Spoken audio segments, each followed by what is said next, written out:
Now, somebody once said to me that if you want to go faster, you need to slow down. Now, what does that even mean?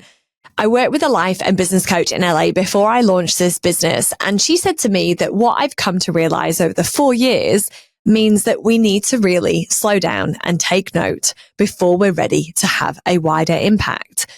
And so my lesson number 2 for my 4 lessons in 4 years within the Your Sales Co business is about slowing down if you want to speed up. Now, it's something that I come back to a lot when life gets busy, the business gets busy, because we are responsible for running the business, for selling, and also delivering. Now, I'm really fortunate to have a great team around me, so it's not me having to do all of the things.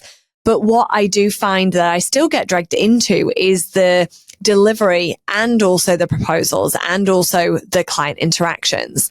And so for me, it's about really being able to slow down so that we can have a wider impact and really scale the business and scale the offerings. Because ultimately, my number one goal at all times is to ensure that my clients have a wider impact in their sales efforts.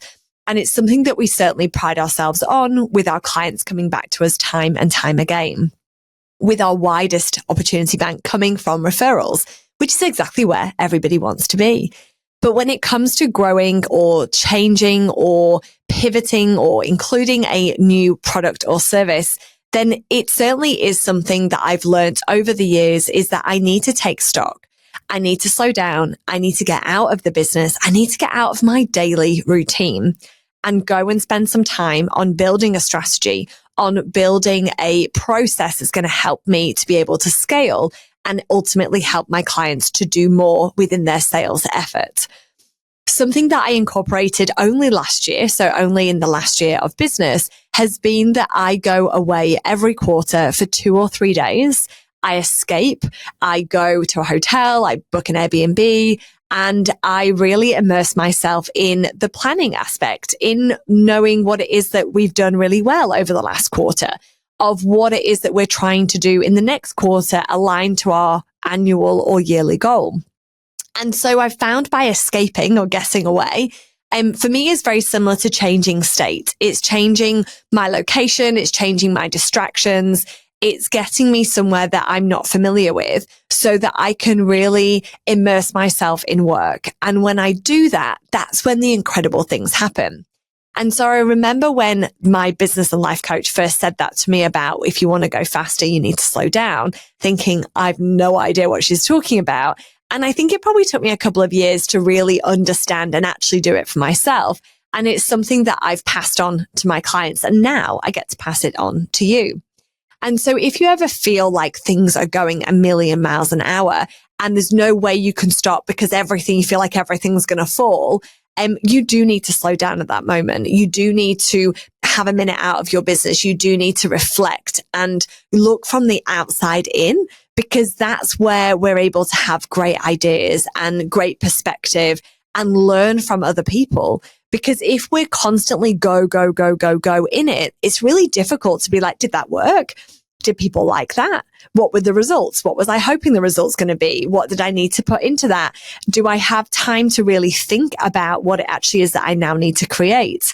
And although I probably would have said I'm not creative, I create so much in this business. I create the services, the solutions, the way that we deliver content, and we're always refining. We're always adding things in that make it more impactful for our clients. We're always asking for feedback. We're always testing different ways that we can deliver information to ensure that it sticks, to ensure that they will continually be able to refer back to it in months and years to come.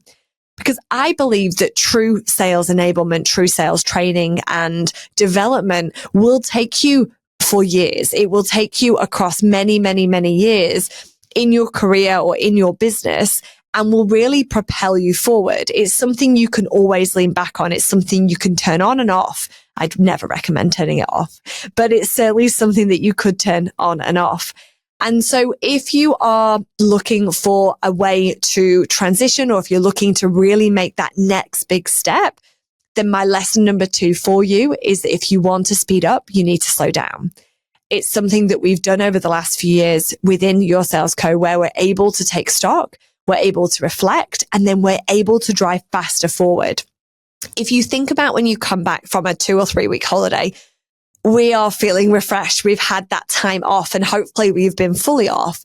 But when we come back, we're ready to go and we're refreshed. And it's a bit like when you've had a great sleep and you jump up out of bed in the morning. We're able to really attack the day in a much different way than when we are doing it from a place of overwhelm, maybe burnout, or we're just trying to do too many things. And so if you want to take one little tip from today's lesson, I would say take some time out. At the end of your month, at the end of your quarter, reflect, have a day. If you can't have 3 days, have 1 day. If you can't have a whole day, have a half day. But go and change your state. Don't do it in the office. Don't do it at home. Go and do it somewhere that you haven't been or where you're not used to working. I like going to cafes. I love working in busy, noisy environments. I don't know why, but it's something that I need to do if I need to change my location, change my state. But for you, if you're taking this on and you're ready to slow down because you're ready to speed up, then be mindful of where you're able to spend that time and where you are. So that is my lesson number 2 in my 4 lessons in 4 years at Your Sales Co. If you haven't already, make sure you subscribe and you will receive this episode straight into your podcast streaming service. It really helps us know how many people are listening, who's there, who's waiting in anticipation for our next drop of information, tools, tips, and examples. And in this way, we're sharing our 4 lessons in 4 years at Your Sales Co. Thank you for being here, and I will be back in your ears tomorrow.